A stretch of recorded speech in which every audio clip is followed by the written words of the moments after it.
For the Minecraft Exploring quest, I was instructed to visit at least 3 different Minecraft servers from mcserverlistings.com. Each server provides a descriptor as to what kind of group it is. Definitions of the following terms are as follows.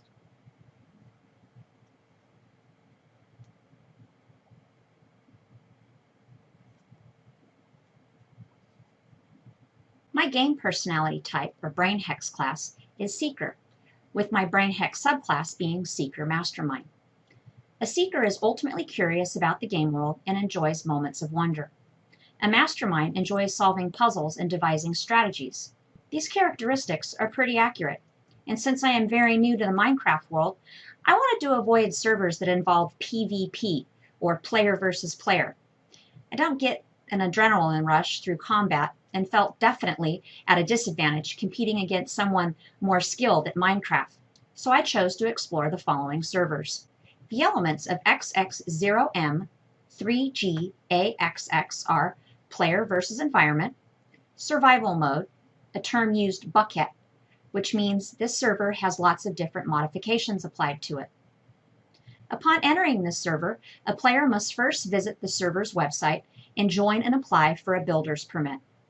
The extra steps did not interest me as a casual observer, so I quickly moved on to the next server.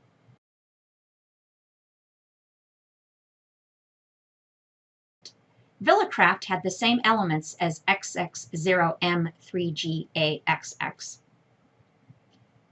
My first amazement was the number of rules put forth by the server. As I soon found out, this is normal, I guess except for servers with an anarchy element. After diligently reading all the signs, I wandered around this spawn hall and couldn't figure out how to get out. Did I need permission? I visited the villacraft.com website, and this was not of much help. Supposedly, when a player has an avatar to hide behind, their inhibitions diminish. For me, the opposite occurred. I found myself being shy because I did not know what questions to ask. Well, after falling down an elevator chute, I disconnected and moved on to the next server. This site looked promising upon entering.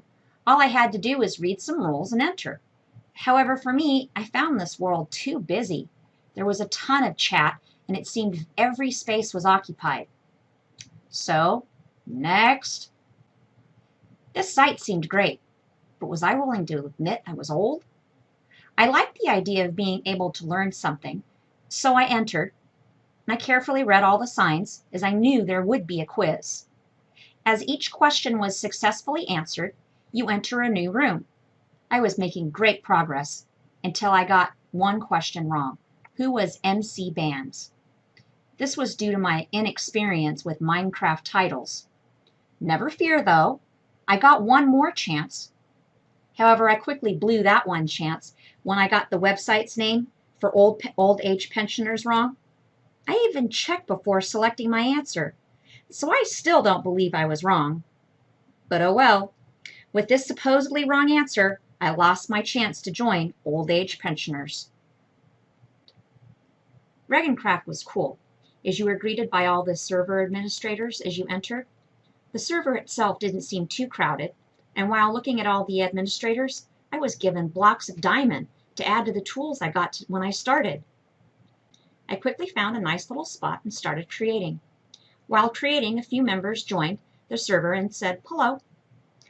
However, after several minutes, I got bored because all I was doing was building. I can do this at the single player level. There's gotta be more. Crystal Spires had a PvP element, but I decided to check it out anyway. To get into Crystal Spires, I had to take a quiz. Fortunately, this quiz must allow for multiple attempts because it took me 3 tries before I got the syntax correct and answered all the questions correctly. Crystal Spires was actually very similar to Regencraft, except a little busier in the chatter. All was going well until I must have fallen through some cobblestone and apparently became obsidian. Upon death, I was once again building alone, and I decided not to respawn and move on. Since I found myself getting bored, I decided to step it up and explore a server with PvP, just not hardcore PvP, and some anarchy. This led me to Pumpkin Path, a server that encourages pillaging and looting. I figured the worst case scenario would be I'd die and move on. It really didn't seem that scary. Upon first entering Pumpkin Path, I was given money, weapons and tools, food and armor. Wow! After reading the signs, I tried to warp to one of the cities.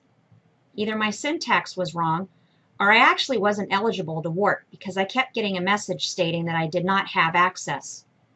The signs mentioned jumping off the tower and swimming, so that's actually what I did.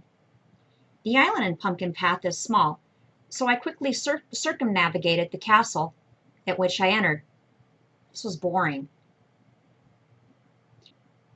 After realizing how much time I had spent exploring or trying to explore these 7 servers and not really feeling a sense of accomplishment, I felt I'd be better off spending my time running in the foothills. So that's what I did. I traded in my chair and computer for a pair of running shoes and got outside.